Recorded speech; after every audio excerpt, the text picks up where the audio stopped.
Gaming versus Wildcard. We are already into the draft just a little bit here. Are we showing the draft screen? Okay, cool. Okay. Yeah, we're gonna bring in the draft up here. Used to work at VMix, so give me a second. I'll get used to this new system here. It's gonna be the Timbersaw banned out, Pugna Treant Protector banned out, so no nuages. Those bans are very much focused on nuages here for the side of Wildcard. And they're gonna open up with the techies, the tech. Yeah, I mean, of course, before we get more into the hero picks, of course, want to talk a bit about how both teams got here, right? So right now we are in the last few games before we decide who the winner of the NADCL Season 4 is going to be. Of course, earlier on in the bracket, the past 2 days, we've seen these teams fight it out and pull off some pretty significant upsets, right? For Wildcard, they actually, so both teams, they had to go through 2-1s to make it all the way here. And I think for Infamous, perhaps one of the biggest upsets, defeated Nouns 2-1 to make it here. So very, very significant win for them there. And of course, for Wildcard, a nail-biter 2-1 against Sand King Gomez to reach this stage. So of course, right now we're in the semifinals and we're deciding who's going to go and, face off in the final round. Yeah, absolutely, buddy. And I'm excited to see how the storylines play out today. I know I'll be watching the stream after we get out of the commentary booth just to kind of see how everything plays out. But turning our attention a little bit to the things that are happening on our screen, it's going to be Enchantress Mars opener from Infamous. Meanwhile, the side of Wildcard are most likely going to be showing their support duo here with the Techies Undying opening. Yeah, so of course, like you said earlier already, the Pugna as well as the Treant, very, very targeted Nuages bans. And this Morphling is something that Heiko, no, sorry, not Heiko, but Mini actually brought out and showed a very, very dominant performance on in their win against Noun. So I think this is something that Wildcard, they're probably, running it back, watching the replays, making sure that they're covering all their bases here. A lot of respect coming through in this early phase. Now, the Bloodseeker and the Bat Rider, I think these are just, heroes that have become very, very strong in this current meta. And of course, when you're playing against Monster, just be a little safe. Universal heroes go brazy right now. Just cut that Timbersaw out of the picture. You don't want to get too nasty with it. Another sort of a nod to a prior game. So the Monkey King actually did come out for, was it Mini? I believe it was Mini as well. So, just everybody going through the past games, looking through all the prior hero picks. Yeah, you're having none of that. Absolutely, buddy. As we are, taking people off of what some might call comfort picks, or at least successful picks. That is definitely a very solid and strong drafting strategy. As that is going to be a Visage banned out as well. Interesting. Yeah, I feel like I've not really seen much of Visage.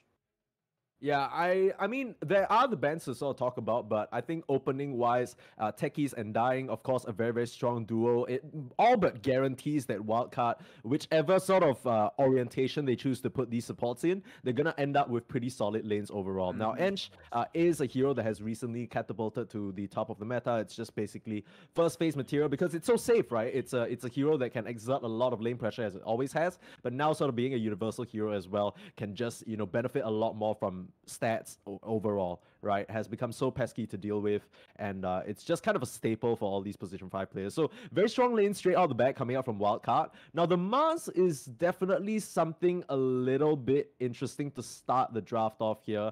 Does offer them a nice bout of team fight that, is where the Enchantress slightly lacks in as a position 5. But, to kind of swing out the gate with your offlane pick that early really can kind of set up for Wildcard to just pick whatever carry they want. So that's something, I feel like Infamous, they might have to be a bit careful about, or maybe they already have a plan. Yeah, you would think. And I mean, they did ban out the Bloodseeker, but they've not exactly spent a whole lot of bans protecting the Mars neither. So we'll have to see kind of what Infamous are thinking here. Of course, this is a best of 3, so you can drop the first game and then just kind of gentlemen sweep them on your way to the grand finals. But why put that pressure on yourself? Why not come out of the gate and put a solid performance out on the field of play and make it look, make your day a little bit easier for yourself? Yeah. Pango, I was wondering if with the Bloodseeker ban, if they were going to go for the Pango. There's good synergy there between the Mars and the Pangolier. Good area control, area fighting. And a whole lot of team fight. Yeah.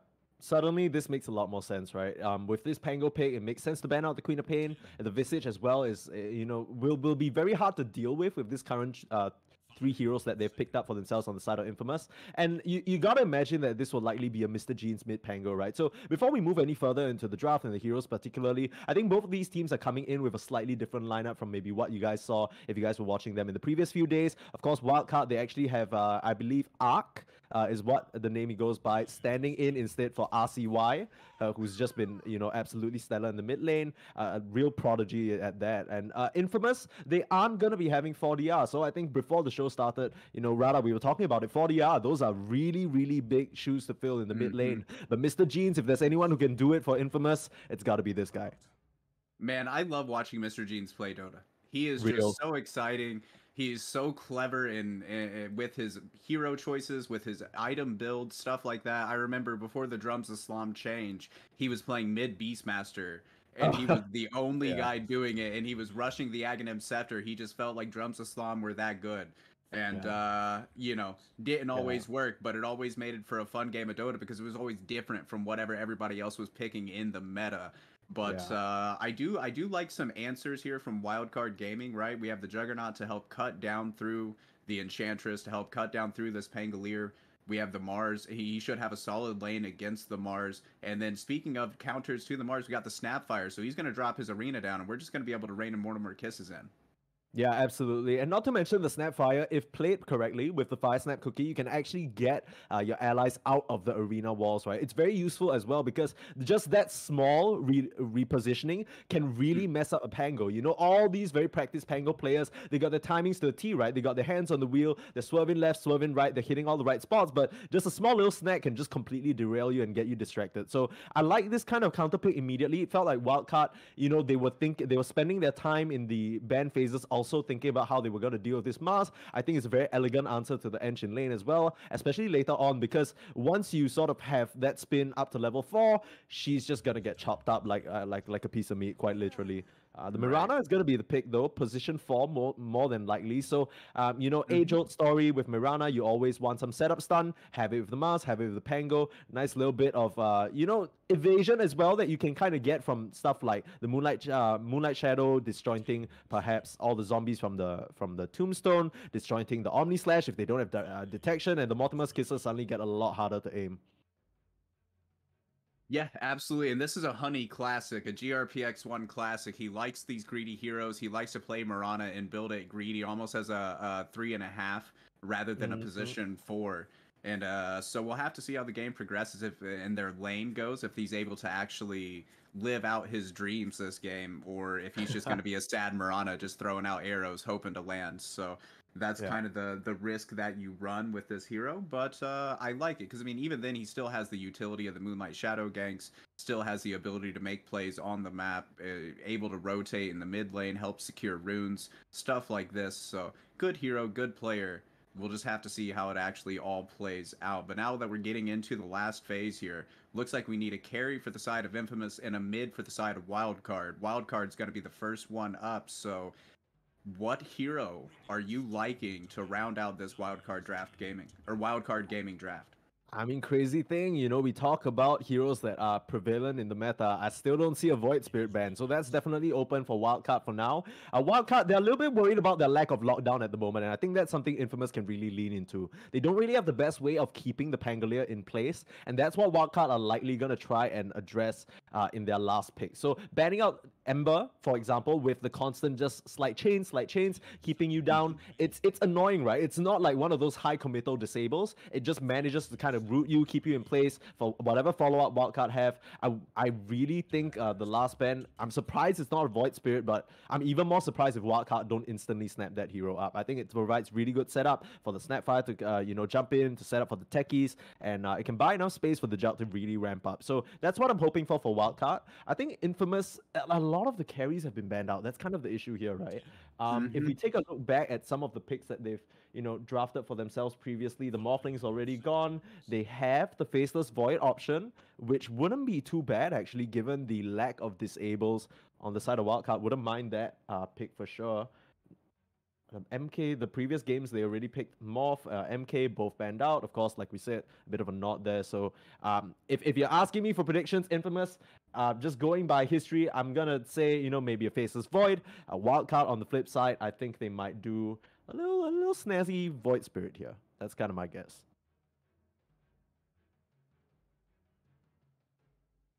Chipping away into the reserve time. Might really use all of it here. Absolutely, buddy.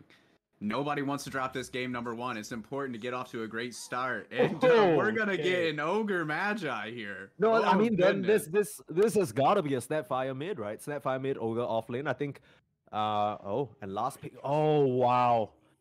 I mean, just completely out of left field here, Mini gonna be on that carry Lycan. I believe we saw it in some of the games, I believe in Dream League as well. Was it Asta who played it? I just can't, remember at this point, but it looked really, really strong. I think it's fair to say both these picks coming definitely out of left field, and Ark actually gonna be standing in. So Sammy Boy not used to, but is usually the position 1 player for this team. But with the stand-in, RCY not being in, they managed to get a carry stand-in instead, I believe, who's gonna be playing that jug, and Sammy Boy gonna be on the Snapfire mid while Monster pilots the Ogre in the off lane. So a very robust team, a bit lacking on the lockdown, and I'm so worried now. They have a lot of push potential between the Lycan and the Enchantress, and not a lot of wave clear on the side of Wildcard. Yeah, no, I absolutely agree with you, man. After seeing this Lycan last pick, I think I'm favoring the Infamous draft here in game number 1. Yeah, I definitely have to agree with you. I think that between the 3 heroes we see in the center of the sort of picking order, the Mars, Pango, Mirana, these are heroes that are going to be able to sort of very smoothly take these early skirmishes. You see an Undying Tombstone, you just back out. There's no way they're really going to stop you. I think there's going to be a lot of pressure on Sammy Boy's back. I feel like I always say this when I talk about Sammy Boy, but I feel like, there's a lot on his shoulders this game to really make action happen from the mid. He does have a pretty decent matchup in the mid lane against the Pango, but of course, like we said, Mr. Jean's a bit of an aficionado, quite literally marches to the beat of his own drums, right? So might completely derail Sammy, we'll have to see, but I mean, it's funny that this is the matchup, Mr. Jeans versus Sammy Boy mid, that I feel like will be the key one that decides how the early game and the mid game really goes for these two. Yes, the mid lane matchup that we all woke up expecting to cast today. Mr. Jeans versus Sammy Boy. Yeah, all the prep in the world couldn't have gotten me ready for this. It's really my own fault. I should have seen this coming. That, of course, none other than Mr. Jeans will be the selected representative, the only one worthy of filling the huge shoes of 4DR, right? I mean, this man's got ginormous souls. So what can you do? Man, I'm really sad about that, dude. I was so excited to be casting some 40R Dota. It's been a while since I've got to cast them, so I was excited to get to see it. But it's okay. I still have some familiar friends on the side of Infamous, and with this pause, we'll go ahead and introduce these familiar friends to you. So starting off, we'll go 1-0, so production can keep up with us. Enchantress is going to be played by Nuages. It will be GRPX1 playing the Mirana. Mr. Jeans will be on the Pangolier. Mini will be manning up the Lycan, and to round out the squad, Hiko will be playing the Mars. Now for the side of Wildcard Gaming, it is going to be Sunlight playing the Undying. We will be seeing Fleet play the Techies. It will be Monster playing the Ogre Magi. Samson, aka Sammy Boy, will be on the Snapfire, and to round it all out for us, Ark will be playing the Juggernaut. So tall. We talked about this mid lane. Very tall ask for Sammy Boy. He's gonna have to come out dominant through this laning phase and really help to propel his team. But this Ogre Magi, man, I'm excited to see what he's gonna be able to do. I don't imagine it's gonna be a whole lot, right? Because like the Lycan, he should be able to regenerate through a lot of the damage that the Ogre pumps out. So maybe that's just a little bit of a farming lane. Correct me if I'm wrong there. Yeah, I would say so in a regular sort of situation, but I mean, then it's really going to be on the Ogre and this Techies, right? They have to kind of aggress early on this Lycan, because Lycan, if you just give him the lane, he's more than happy. He's going to reach a point where he just gets his Helm Dom, he just gets his items, he gets his timings, and then suddenly you can't really flush him out. So I really think I know I said a lot on Samson, but like we said early on, the first 2 picks of the draft for Wildcard, right? The Undying and the Techies. I think these are 2 really These are two really strong heroes, especially in the first 5 minutes of the game, and I want to see that happen. Maybe some cute twin gates action, maybe some, pot behind them, pop up the tombstone. They can't really deal with it. Like we said, slight lack of lockdown in terms of what the Enchantress can bring to the table. So if it's an Ench and a Lycan lane. If you let them fester, they're slowly going to push your tower down. They're slowly going to strong arm you off. You need to kind of make action happen before that eventually sort of is the case. So Wildcard, I do think they have the tools to fight in this early game. It's not necessarily completely out of the water. Like you have of course the classic jug combo. You spin, and then if you slow them enough with the tombstone, it's gonna be a nice kill, especially if Sammy rotates with a nice cookie, anything like that. So they do have the tools. It's just about how they use them early on. Yeah, right. Because I mean, they did sacrifice a little bit lockdown for strong lanes for the side of Wildcard Gaming, coming out with this Undying Techies. Of course, with the blast off, he's potentially he has the capability to get off these huge multi-man stuns and stuff like that, but it all comes down to team fight and positioning and a lot of different variables. You can't really plan on him being able to connect these every single fight. So there is that is something also to take into consideration. But with the sticky bomb spam, with the blast off, they do have fly jumped on my nose. We do have a lot of ways to deal with or to try to potentially set up plays, especially in the early game, as you said. So we'll have to see how they actually play it all out once it all kind of comes down to it, because you, on one hand, yes, you can rotate around with this two-man support group and make kills happen, just bring them to various lanes and make kills happen, but you're also at that point potentially risking just giving Lycan the free lane and allowing him to reach his points where he's no longer able to be kicked out. Ooh, a little bit of a risky one as GRPX inches forward. I think, there's a pretty ambitious wraparound move happening, but they should know they're there, especially after the Watcher being taken. So, looks to be a standard sort of 2-2 bounty trade-off situation. I really like the move out from Infamous early on. They smoked up really early, planted that ward all the way off into the top side of the river there, and managed to spot out the vision being planted. So, really interesting sort of I guess, early rollout, right? They weren't necessarily even looking for some kills. Are looking to contest, but I mean, with the spin, he'll be just fine. Just some poking and prodding. Nothing too crazy as Sunlight. Oh, might eat an arrow here. Yeah. Now we're going to spin out from Arc. Nuage is being brought down fairly low. This looked like it could be a first blood potential Fairy Fire, trying to keep himself alive as well as this right there's going to spear connects onto the Sunlight. Undying Hiko picks up the first blood. I mean, I won't lie, that was definitely a bit of an ambitious sort of contest there. Now, they were very close to taking down the Ench, and they do force out the level 1 in the Nature's Attendants.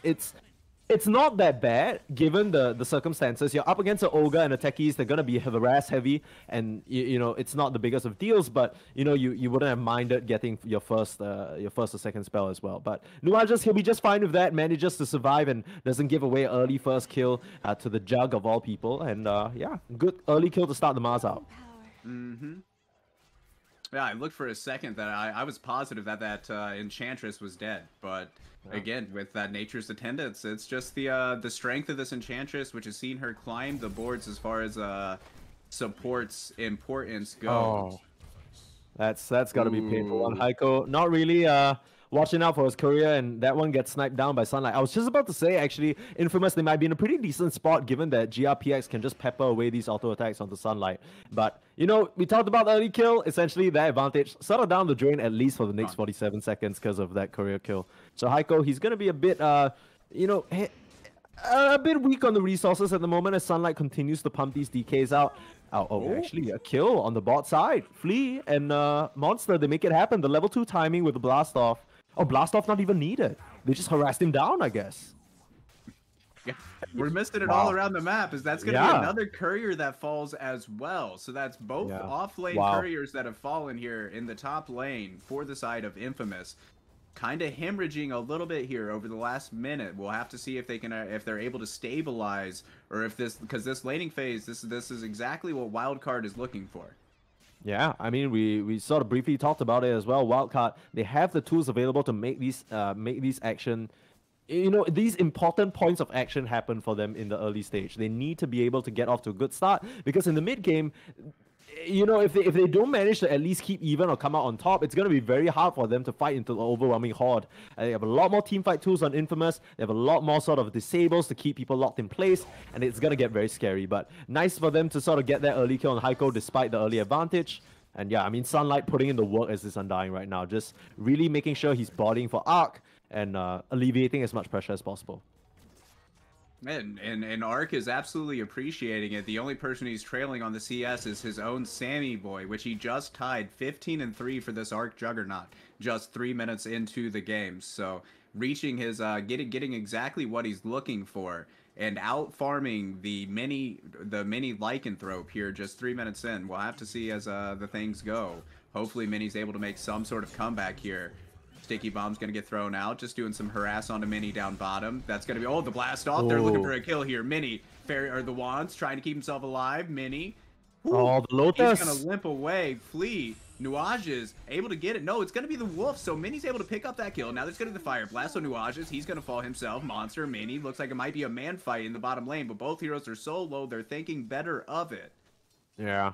I mean, that's kind of a situation where the Wolves are quite literally at your door. Monster, he needs to back up. That's not really the call he wants to make. I mean, Ogre now being a strength hero, a lot more damage in the tank, in that club. So really need to respect it and managing to get that last touch. But I mean, Mini managing to survive here is a really big deal. Like we said all along, all the Infamous safe lane needs to do is survive. If they manage to get past the early stage, they can actually, you know, completely, you know, compound their farm and compound their momentum in a huge way. That's just kind of the nature of the Lycan, right? Now, I do want to sort of look back into mid, because this is the matchup we were talking about. Now, it's all pretty even Stevens. In fact, it's basically one CS apart at this point. But it's going to be all about that level 6, right? Both these mid laners have very impactful ultimates, and whoever hits the first timing, whether it's a rotation from the position 4s, or whether it's a quick TP to one of the lanes to make something happen, that's what we need to keep an eye out for. Yes, we are getting close to that level 6, and level 6 is always important, same as minute 6, whenever the real runes start to come out onto the map as well. True. And these things, they kind of synergize oftentimes together around the exact same time. So we'll see if we're gonna use it, if we're gonna make the rotation when we hit 6, or if we're gonna try to wait for a power rune to come out and make a play happen off of the back of that. Yeah. I mean, all things considered, I think this early stage, it's gone relatively well for Wildcard. They've managed to hold their own in these lanes, but I mean, you got to feel a little bit of pressure. You're looking at Mini, he's just farming, has the power treads complete, just slowly ramping up, and you got to wonder, it's going to reach a point where the summons are going to be a bit too much for you to deal with. And I mean, Mr. Jeans, he just one rotation, right, and suddenly this Ogre's game is a lot tougher. Right. The Ogre is going for the Vanguard before the Midas, so making sure that he at least is tanky enough to sort of act as a front line before he goes for that greedier route. Don't mind this too much. In fact, I quite like it a lot, because I'm an Ogre spammer myself, albeit on the position 5. But usually the Naked Midas, I do it, but there's a reason why I'm not pro, right? I mean, I right. think this Vanguard is definitely necessary, especially up against the likes of the Ench and the Lycan, and even to a certain extent. Oh, we're going to drop a Tombstone up in the top lane. GRPX1 brought down fairly low, but he's going to be able to right-click down the zombie chasing him. Ooh. So a lot of hype for nothing. That decay almost brought Hiko down, but with the wand charges, he's going to get himself back up to about half HP. Yeah.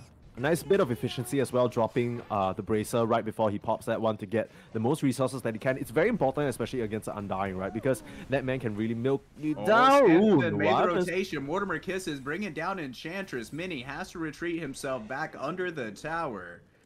Yeah. I mean, this is the sort of impact move that we talked about. Samson makes a quick one and ahead of the curve in terms of making the move. Now, Mr. Jeans, he's going to get spotted out not only by this wall, but by the Illusion Rune. And I guess that was kind of like one of those 50-50 situations where I think Samson just kind of came out on top with guessing the right rune spawn spot. Mm-hmm. Now, Nuwa just has TP to this mid lane, but being an Ench and all, I'm not really sure how much she can get done. So she got a bottle refill done, so that might just be enough. Yeah. 7 minutes. Wisdom runes grabbed 1 apiece. So no pesky invades there. But the Nua's just gonna just establish some vision and be annoying, right? Farm around the triangle area, really just try and put the screws on Samson and make sure he's at least a little uncomfortable about showing his face out here. Like I said, Wildcard, they don't really have the best wave clear, so if they do bring the forces here, if they do bring the summons, it's actually really hard for them to try and pull off a defense. And GRPX in the area as well, looks like they're trying to go. They are. That's going to be the Rolling Thunder into the arrow, but Samson able to sidestep it and dodge it adroitly, but it's not going to be enough. They have the damage to bring down the Snapfire. Flea with his TP rotation. Sunlight. He's going to come in with the bombs. Sunlight, that's going to be a decay. Does he have Tombstone? He does. Now he's going to drop it, but not before Flea is going to fall. Now they're just going to turn their attention, hit the house. That's going to be, and he did not deny it. Sunlight, this is a disaster. They're going to lose all three here. Wow. I mean, Mr. Jeans, I don't know whether that was his call or whether that was Nuage's, but that was just perfectly executed, right? They found, I mean, all along they had to have known there's such a huge weakness, a sore spot on the side of Wildcard. Yes, they have good early tools in terms of these small skirmishes, but when you wrap around them like that and just pressure them with summons, dancing in and out, it felt like the answer from Wildcard just wasn't cohesive enough. They came in one by one. I think there was a bit of an overestimation of what each of them could do. They didn't really act in tandem, and it kind of, the cookie just crumbles, right? They now all the momentum that they have been building, even the small bit of it, is just all fallen by the wayside. And Infamous, they're just quietly farming up. Quietly farming up. Mr. Jeans leading the net worth by 400 gold over the Snapfires from Sammy Boy. But then after that, it's the next two cores for Infamous, the Mini Lycan as well as the Hiko Mars, sitting third and fourth on the net worth chart. Nuages. Oh, there's going to be the sticky bomb as well, the blast off. They are able to secure the kill. Now Mr. G's looking for a turn on to Samson. There's going to be a blood orange thrown out, and he's in a nice little ravine to just bounce back and forth. Monster with the TP rotation. He's going to come in here. Sunlight in the area. Flea as well still. It's a 3-on-2 engagement. That's going to be a tombstone up onto the high ground. The stuns coming out. Mr. Jeans is able to use Swashbuckle, get himself to the high ground, kill the enchanter. Here comes Mini with the shapeshift. They were able to bring down GRPX1. Look for the TP is Flea. He's going to be able to get out okay. So close with that to be able to bring him down with that Swashbuckle, but lacking in the damage. And now they know they don't have it to kill this tanky monster. Instead, they're going to go ahead, go up onto the high ground, bring down the tombstone, and Mini's just going to keep on farming up. Now, here comes Mortimer Kisses, raining down, trying to find Mr. Jeans. He's going to be able to dodge it out. No. The second to last tick is the one that got him. I mean, there was a little bit of greed coming out from Mr. Jeans. I was just about to compliment him and say that was a really beautifully executed team fight, right? Waiting till the last moment, getting the shield crash onto 3, reducing a lot of damage. That was crucial to him surviving and swashbuckling up to the high ground. But he got a little bit greedy, but okay, hold that thought. Arena on the top side onto the jug. Up top. Arrow's going to follow it up. Oh. The stick! He survives long enough to get off the Omni Slash, but it's bouncing around to the creeps. Now he's going to spin, trying to bring down Hiko. Hiko looking to retreat. He has the base boots, runaway, doing the boot, scoot, and boogie. GRPX1, meanwhile, is going to get caught out by Sunlight on the Delta split. So they will get one here. Now Mr. Jeans rotating around, not really seeing an angle to make a play. So he's just going to swashbuckle the creeps and go back to farming. I mean, that's just opens up the map for Nuages to send those skellies in, and that's going to be the early drums complete. So you can already see the game plan start to form from Infamous, right? They have, faced a bit of resistance. Wildcard, all credit where credit is due. They did sort of put up a few sort of good points where, they're punching back, right? They're not letting Infamous really get away with these moves. After the first one, they're like, okay, Mr. Jeans, you're not gonna get away with this greed. If you want to stay around the mid lane with 100 HP, we're not gonna let you get away with that. But, here and there, Infamous, they're trying to make moves on Arc, nice stick to survive that, and now in the mid as well, they just need to hold it down now, right? They didn't manage to leverage that early advantage into some sort of momentum, so they just need to be able to hold the fort while their jug slowly ramps up. Already one more component away from that Battle Fury. That should come in around the next 2 to 3 minutes. The 30-minute timing isn't too bad, and yeah, I mean, especially with the Bloodlust later on from Monster, can really ramp up his farm. So it's all just about evening out right now. Wildcard, they need to stabilize, and they're doing a pretty good job in terms of this push in the bot side. Yeah, that's a very good point that you just made. And Jug, he will have the ability to flash farm his way back to safety. There isn't a hero on the map that can match the Jugger's farming speed in this game. So, well, we're going to have some TP rotations coming up to the top lane. Not really going to be a play able to be made here, though. Maybe hoping to secure that bounty rune, but it was snagged by GRPX1. Oh wow, this is a beautiful ward being placed in the deep side of the dire jungle here, like right next to that hard camp, beside the outpost. It's really gonna spot any sort of move they try and make with the Snapfire, and it already has, right? So now it's a little bit of an awkward situation where Samson, he wants to make action happen on the map. He hasn't really made it to the boots of travels yet. Went for the early rod of Athos, but hasn't really been able to get anything done with it just yet. You can kind of tell, Samson, he'd love to tag up, get a kill here and there, aggress a little, but it just kind of feels like Wildcard, they don't really have the tools on their side at the moment. Ooh, I mean, he's done so well to dodge out some of these arrows, and he's got to waddle away. Yeah, he can smell it. He can smell it coming, and he's just going to get out of there real quick. Mini very close to his... Okay. Mini's very close to his harpoon. Uh-oh.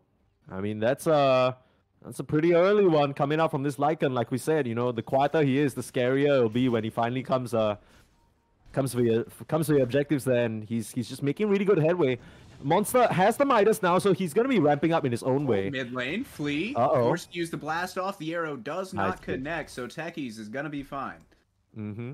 I mean, once again, it's one of these situations where the reactive taser, the early level in it, has actually helped him juke and jive a little bit. Early on, we saw that actually save him against the mini Lycan. And this time, it's a very small, but, the movement bonus that you get, just a little bit wiggling here, wiggling there, actually manages to help him sidestep the arrow. So, not really a point that some Techies players, feel is worth getting, but it does come in clutch here for Flea.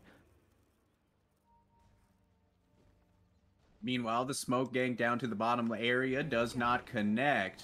Uh-oh. They do see Samson. They're going to chance start the slow. Now Rolling Thunder going to come out. Cookie gets him to the high ground, but he countered. He knew it. That's with the shield crash. Well played. But the tombstone, he can't get past the tombstone. He's locked out, and now he's going to be trapped up onto the high ground. That's going to be the Lotus holding him in. Blast off. Mr. G. Wow. Oh, no. What a disaster. Mini's going to come in. Shapeshift. There's going to be the Harpoon immediately cutting through the Undying. Now he's going to be stunned up. Do they have anything to follow? No Mortimer Kisses on the Snapfire for 110 seconds. So but they gotta be careful. You can't really afford to fight into the Undying like that. I mean, Samson manages to make it to the high ground, and Mr. Jeans, it looked great. He was following him and then just found himself in between quite literally a tomb and a hard place and a Snapfire. So kind of good sort of defensive positioning here coming out from Wildcard. As soon as they sort of caught wind of what's going on, they managed to all form together. We saw the Ogre as well just assume that forward position and not allow the Lycan to encroach any further. Now, less than 1k gold lead right now for Infamous. I'm sure they would like to be a bit further ahead.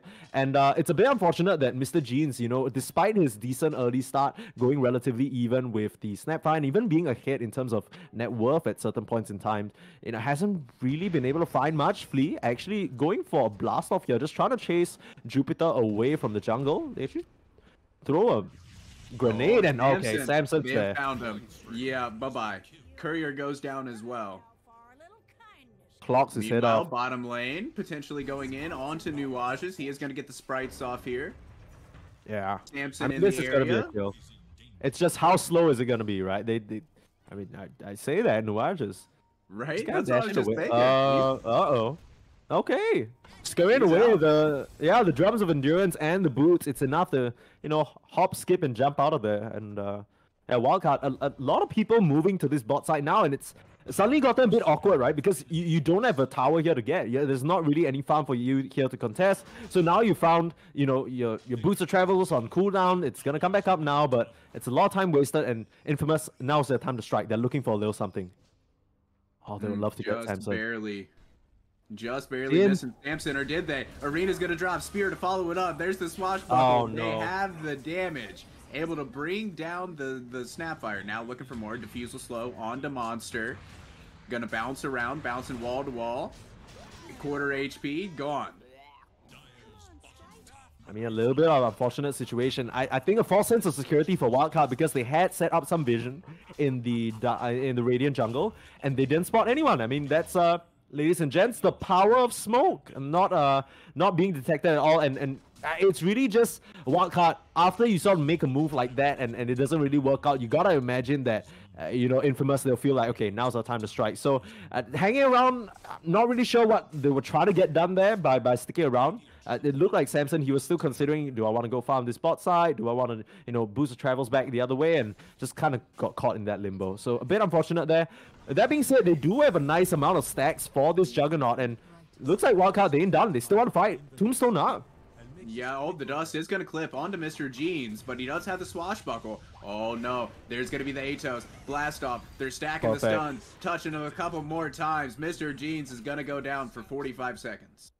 Yeah, I mean, Mr. Jeans, he's, like we talked about, he's a bit of an eccentric one, and holds the swashbuckle. I think he's trying to be cute with it, or trying to wait until, you know, they throw out the disables, wants to get clear out of vision. But exactly what he was afraid of ended up happening, right? Samson managing to click that Atos right before he got out. Oh, GRPX now within vision. Now it is nighttime. Needs to hide among the tree lines, and yeah, unfortunately, Samson can't find the angle and just gonna relent. You know, nice bit of farm top. Why not?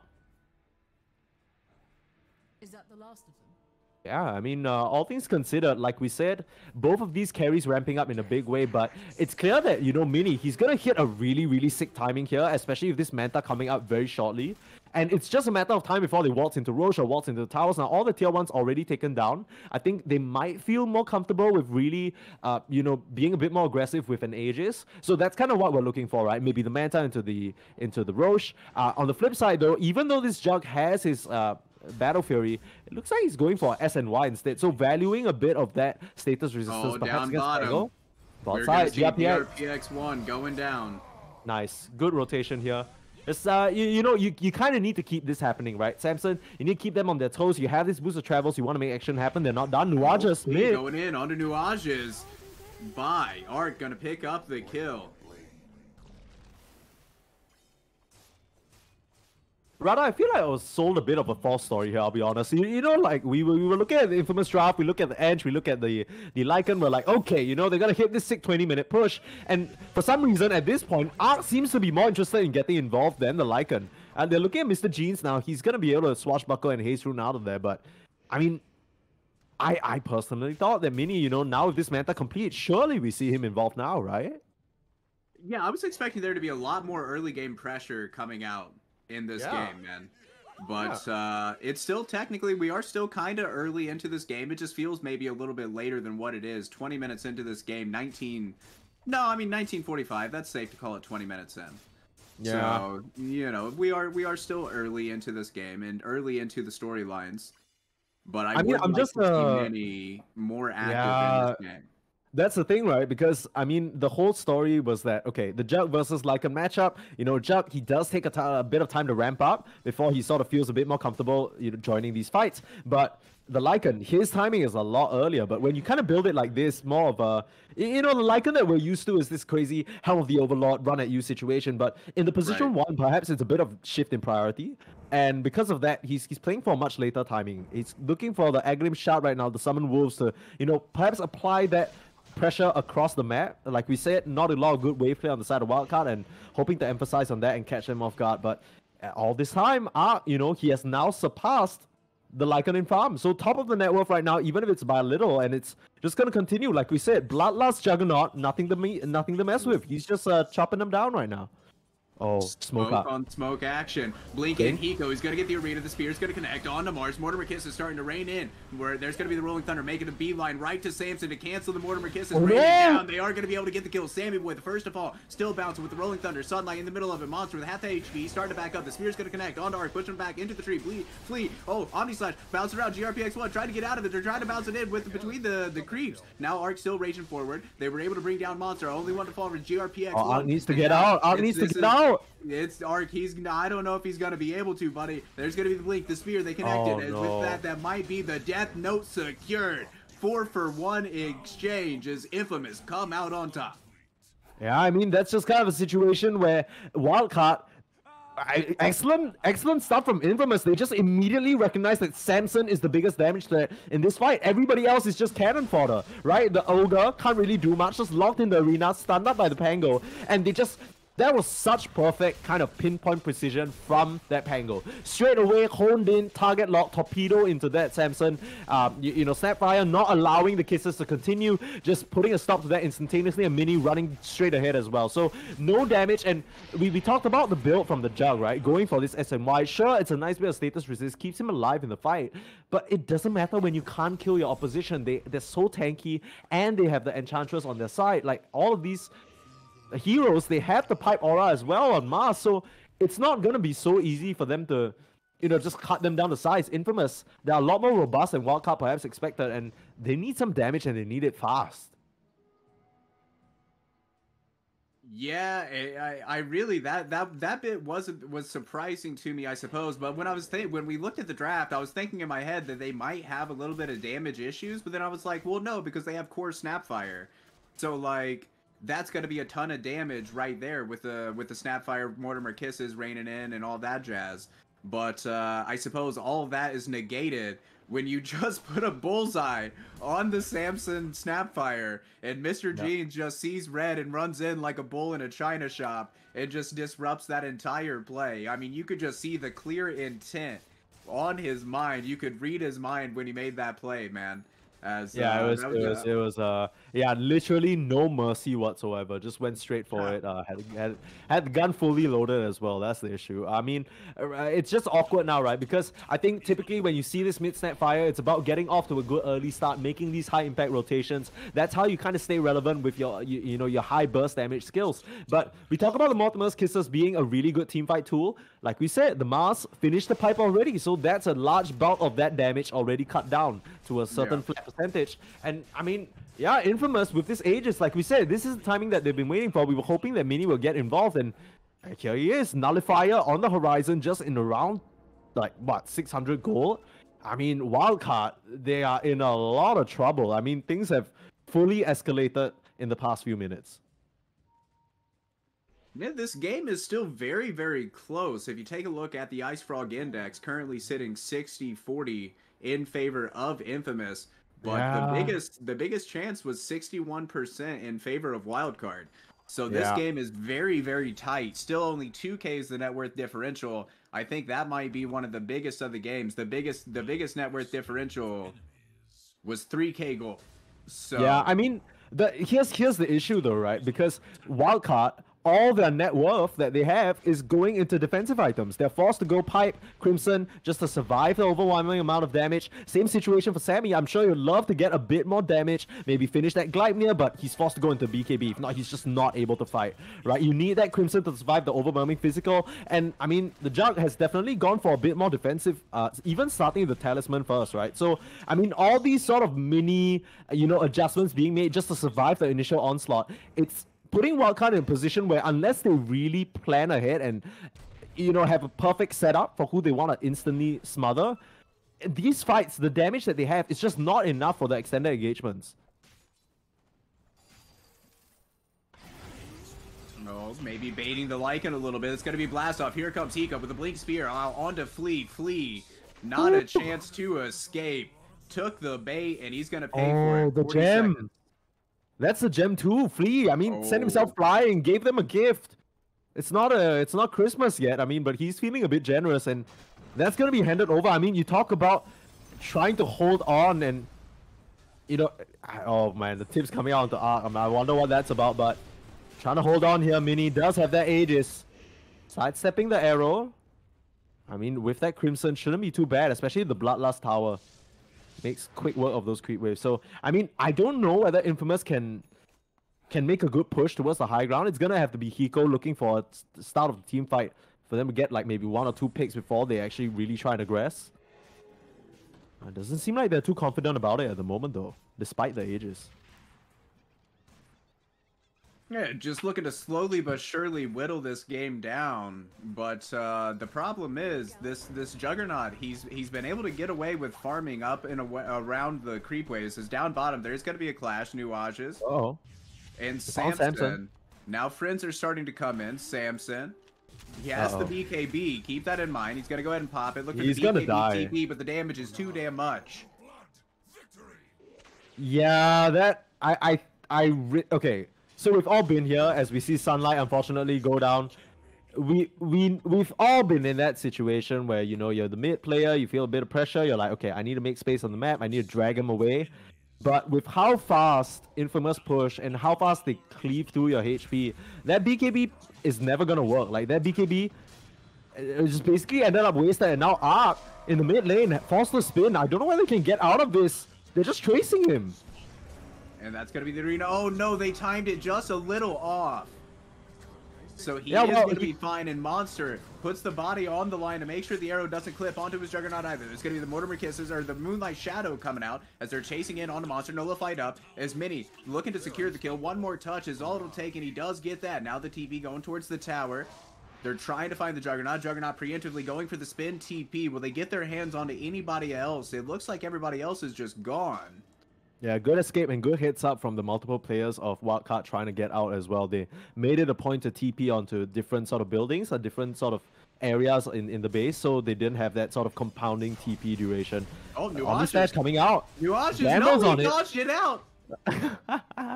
I mean, you gotta respect Art for giving that a try. I mean, he would have reclaimed the gem for them, which would have been a huge deal in terms of trying to get back or wrestle some map control, but unfortunately, the bouncers aren't in his favor, and I mean, I feel like that's kind of been the story of the game now. For the first time, 4K gold lead up. I think that's the most significant lead we've seen, and it's really sort of starting to feel that way. Infamous, like, slowly closing out on the map. They're not really allowing any aggressive maneuvers to come out from the side of Wildcard, and okay, blast off on the 2. Blast off spin coming in.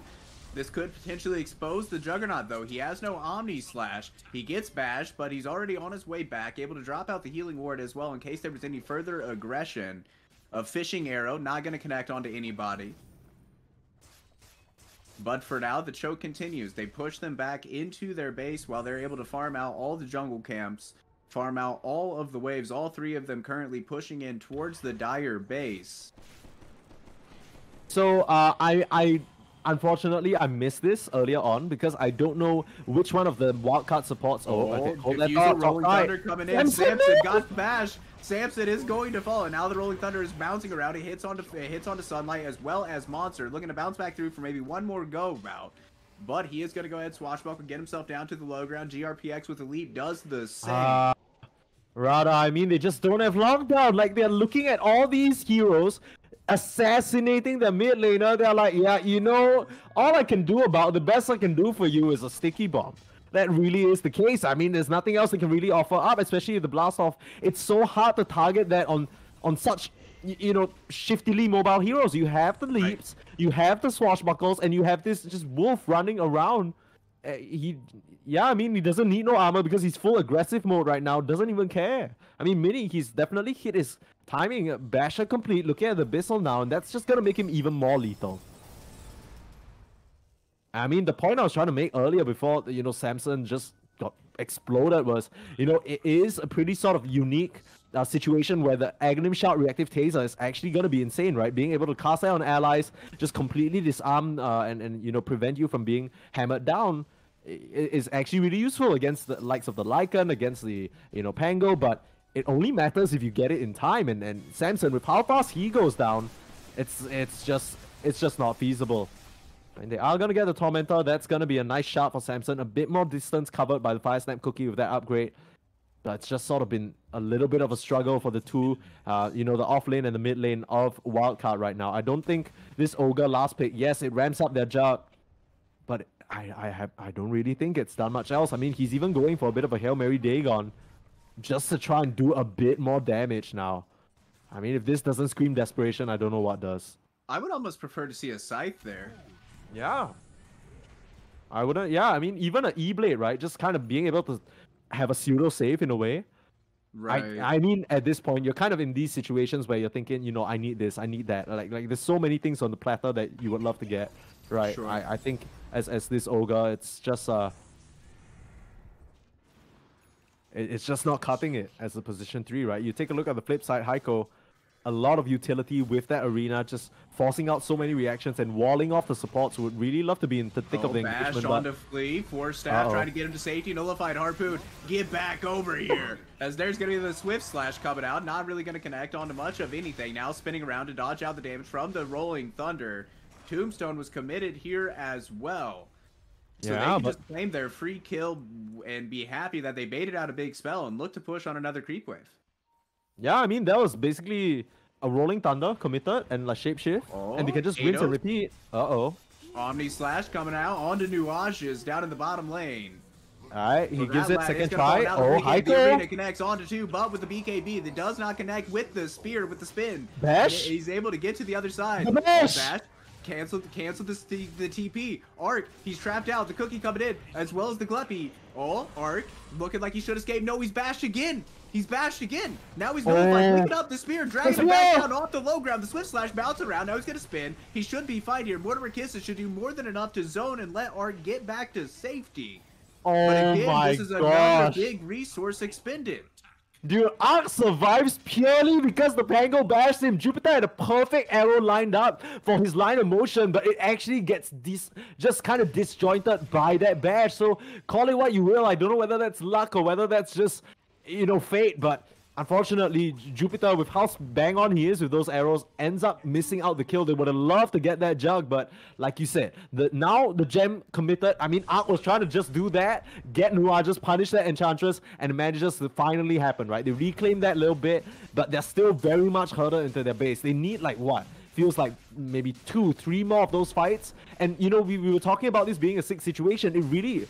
The entire thing was just Ark getting out alive, right? That's the most significant sort of win that Wildcard have gotten the past few minutes, and they're trying to line up one more. They're smoking out right now, looking for an angle, but Roche, too late. Roche is gone. I mean, they could still try and set up on the high ground, but they have no idea where the vision is. They have a gem on Flea, and they could try for a wraparound. This could be a huge fight. This could be a patience from Joe situation here. Mm-hmm. Uh-oh. I mean, they know where some of the members of Infamous are. This could be a huge wraparound. Wrapping around from the deep south. They see Ark. Is going to be the first one that gets found out. That's going to be the Swift Slash bouncing around, not able to get it with the counter. The arena, it connects onto 2. Monster, he's on the outside looking in. BK gonna come out from Samson. As Mini, he's on top of him, trying to bring him down. That's going to be the Omni Slash starting to bounce around the Samson. He's going to fall. Not able to get anything off, as now he's going to buy back, come back into the fray. He's going to boots to travel his way there. That's going to be the Gleppy coming out. Mortimer Kiss is starting to rain down as well. But they're not connecting onto anybody. There's not really any damage being done. And now another arena. It's out onto 3. There's gonna be a cookie. There's 4 trapped in this. As that's gonna be a good shield crash. Oh my goodness, they cut through Sunlight. They've cut through Samson. That's a dieback Arc trying to do the spin TP away to safety. But they're just kind of waiting for him. They're coming for the shoe socks draws in all. It's gonna be a total team wipe, buddy. Oh my gosh, and give him the Rampage Mini on the carry Lycan. What a flashy way to do it as well. I mean, like we talked about all along, Wildcard, they needed to find some advantage to leverage off in the early stages. If not, it's exactly what we're talking about. They don't have damage, they don't have any lockdown, and they just can't get a hold of this wolf. He's just been running rampant, and beautiful reinitiation from Heiko with that newly picked up refresher, finds a second arena, cages them all, and keeps them in the enclosure with this terrifying wolf who just rips them all to shreds. I mean, excellent team fighting all around from Infamous, and showing really great understanding. I mean, we were a bit worried. I'll be honest, humble apologies to Infamous, because I didn't understand your game, but Mini, I mean, he knew exactly the timing he had to hit, and the second he had the advantage, he just pulled the trigger and didn't look back. I mean, this is gonna be the Rax Megas in one fell swoop. I don't think Wildcard can even defend this. If I'm being honest, I think this might be the game. I don't see how Wildcard can actually come back from this situation. Right. They're going to have to deal with Megas. And as we've already pointed out in the draft and in the game, they don't necessarily have the greatest wave clear. Now there's going to be another arena. It connects onto Monster. The Sphere pinning him to the wall. The Harpoon dragging him back over into the lovely arms of the Lycan.